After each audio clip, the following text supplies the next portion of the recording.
Welcome back. మొన్న మేమే, నిన్న మేమే, నేడు మేమే, రేపు మేమే, వచ్చేది మేమే. తెలంగాణ పొలిటికల్ స్క్రీన్ పై CM Revanth blockbuster dialogue ఇది.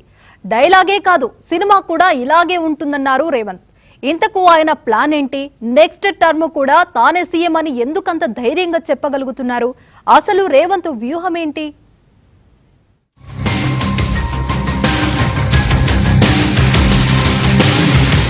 ఈ 5 ఏళ్లే కాదు, రాబోయే 5 ఏళ్లు కూడా కాంగ్రెస్దే అధికారం. మళ్లీ నేనే సీఎం అవుతా, 10 ఏళ్లు సీఎం కుర్చీలో ఉంటా. ఇది మాట కాదు, శాసనమంటున్నారు సీఎం రేవంత్ రెడ్డి. అనడమే కాదు, ఆ దిశగా వ్యూహాలకు పదును పెడుతున్నారు.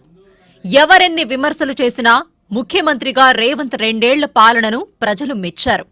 అర్బన్, రూరల్ అనే తేడా లేకుండా తెలంగాణ అంతటా కాంగ్రెస్ గాలి బలంగా వీస్తోంది. 2 ఏళ్లలో వరుస విజయాలే ఇందుకు నిదర్శనం.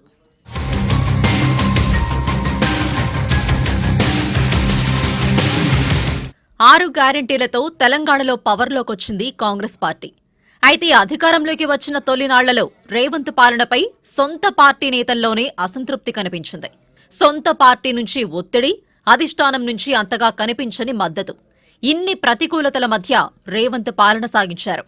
సమస్యలను సవాళ్లుగా మార్చుకుని ఎదురీదుతూ పాలనపై పట్టు సాధించారు.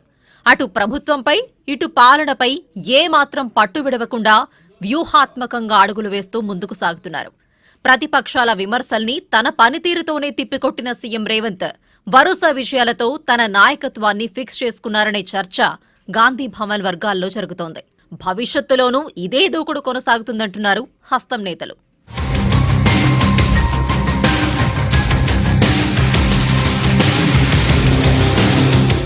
రేవంత్ ఆధ్వర్యంలో కాంగ్రెస్ పార్టీ తెలంగాణలో వరుస విజయాలతో దూసుకెళ్తోంది.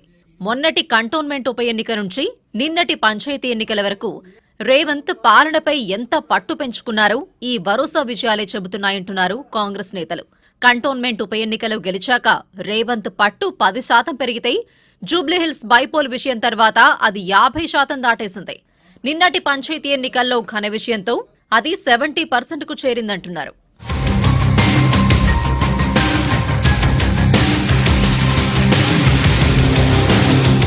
జూబ్లీహిల్స్ బైపోల్ను ప్రతిష్టాత్మకంగా తీసుకున్న రేవంత్ తన వ్యూహాలన్నింటినీ అక్కడ అమలు చేశారు. జూబ్లీహిల్స్ ఉప ఎన్నికలో కాంగ్రెస్ గెలవదని, ఈ ఉప ఎన్నిక రేవంత్ రెడ్డి ప్రభుత్వానికి రెఫరెండం అంటూ కేటీఆర్ పదే పదే వ్యాఖ్యానించారు. కానీ ఫలితం మాత్రం రేవంత్ రెడ్డికి అనుకూలంగా వచ్చింది. జూబ్లీహిల్స్లో నవీన్ యాదవ్ను భారీ మెజారిటీతో గెలిపించారు ఓటర్లు. సెంటిమెంట్కు చోటు లేదని తేల్చేశారు. గెలిచింది నవీన్ యాదవ్ అయినా క్రెడిట్ మొత్తం రేవంత్ రెడ్డిదే. జూబ్లీహిల్స్లో విషయంతో అటు కేటీఆర్కు, ఇటు బీఆర్ఎస్కు ఒకే టైంలో చెక్ పెట్టారు. దాని తర్వాత పంచాయతీ ఎన్నికల్లో ప్రభంజనం ఎలా ఉంటుందో చూపించారు. మెజారిటీ సర్పంచ్ స్థానాలు గెలుచుకుని కొత్త రికార్డు సృష్టించారు.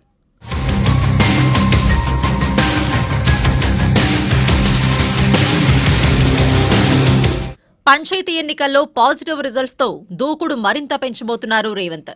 పొలిటికల్ ఈక్వేషన్స్ ను తనకు అనుకూలంగా మార్చుకుంటూ ఒక్కో అడుగు ముందుకేస్తున్నారు.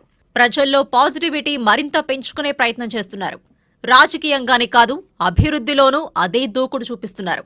తెలంగాణ రైజింగ్ గ్లోబల్ సమ్మిట్ పేరుతో నిర్వహించిన సదస్సు రేవంత్ రేంజ్ నే మార్చేసిందంటున్నారు హస్తం నేతలు. సమ్మిట్ ను సక్సెస్ చేయడం ద్వారా అధిష్టానం దృష్టిలో రేవంత్ వాల్యూ మరింత పెరిగిందంటున్నారు. ఇదే దూకుడుతో త్వరలో జరగబోయే గ్రేటర్ ఎన్నికలు, ఆ తర్వాత జరిగే ఎంపీటీసీ, జెడ్పీటీసీ ఎన్నికల్లోనూ సత్తా చాటుతామంటున్నారు. ఎన్నికలు ఏవైనా ఎప్పుడొచ్చినా కాంగ్రెస్దే విజయమని బల్లగుద్ది మరీ చెబుతున్నారు.